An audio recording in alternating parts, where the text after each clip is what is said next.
How to stop measuring your worth in achievements. The better you feel about yourself, the less you feel the need to show off. Robert Hand. The first vivid memory I have of anxiety is when I was only 7 years old.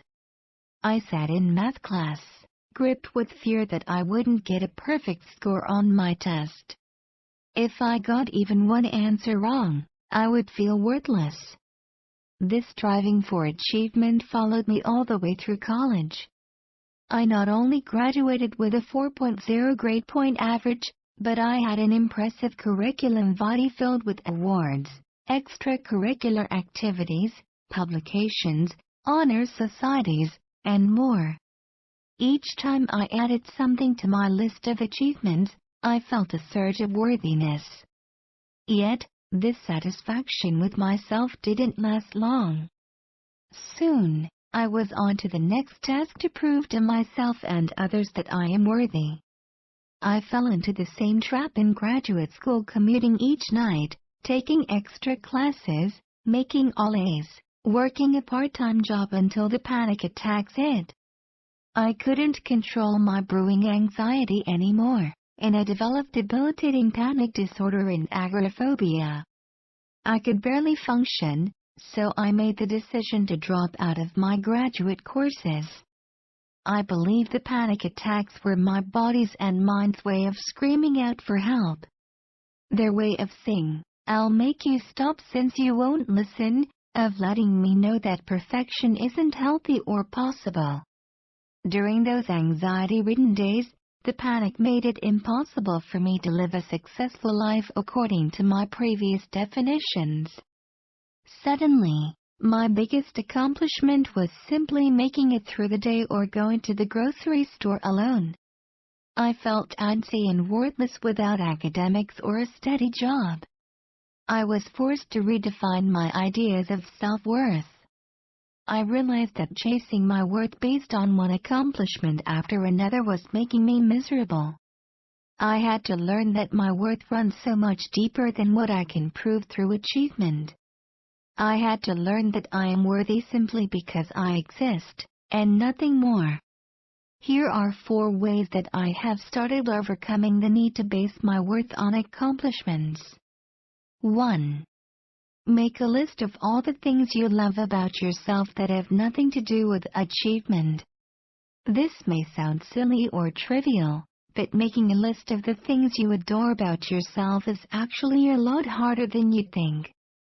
The first time I sat down to write this list, nothing came to mind that wasn't linked to my accomplishments. Slowly, I opened up to the fact that I love how genuinely good-hearted I am. I'm compassionate and sensitive, and I love that about myself. I love that I'm a good listener. I love that I'm soft-spoken and not confrontational. From there, the list just kept flowing.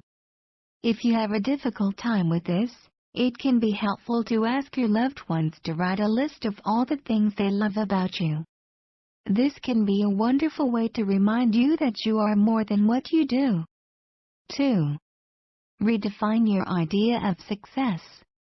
Recently, I felt twinges of worthlessness as I perused social media and found that my peers were accomplishing seemingly great things in their high-paying, full-time jobs.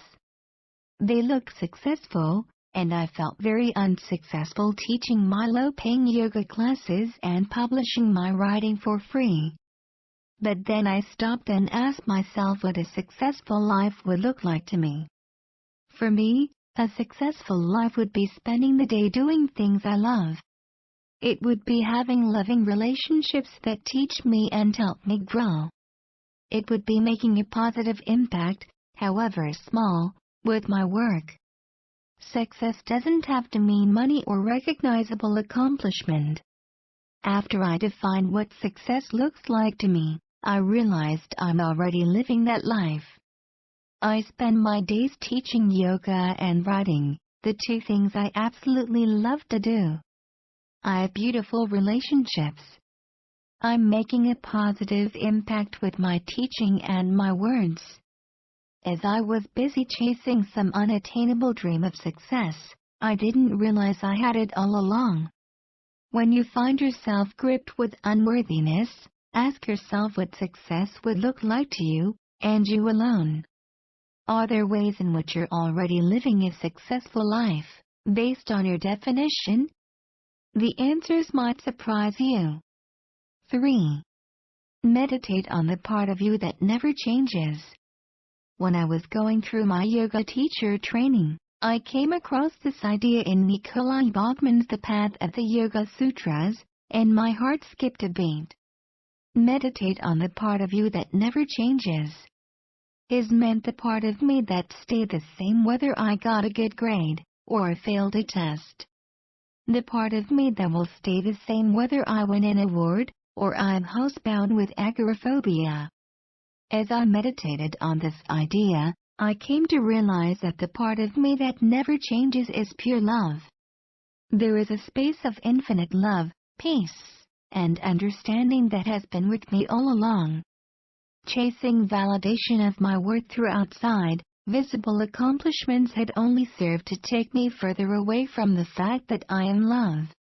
Achievements don't change, and never will change, who I am at my core. 4. Practice unconditional self-love. A light bulb went off in my head while I was playing with my dog recently. I love that little rascal inside and out, and he doesn't have to do a single thing to deserve it or be worthy of my love. It's the same with babies. Babies don't try to prove themselves to you. They don't have to accomplish something in order for you to love them. You love them unconditionally simply because they exist. What if you didn't have to do anything or prove anything to be worthy of your own love? What if you deserved your own unconditional love, just like you give to your pets or to your children? Practice extending unconditional love to yourself by forgiving yourself when you're not perfect, and recognizing that you deserve love no matter what you achieve.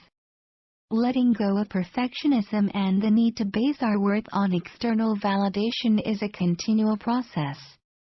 But, with time, we can begin to shed our layers of conditioning that taught us we are not worthy, and see ourselves for the beautifully deserving beings we are.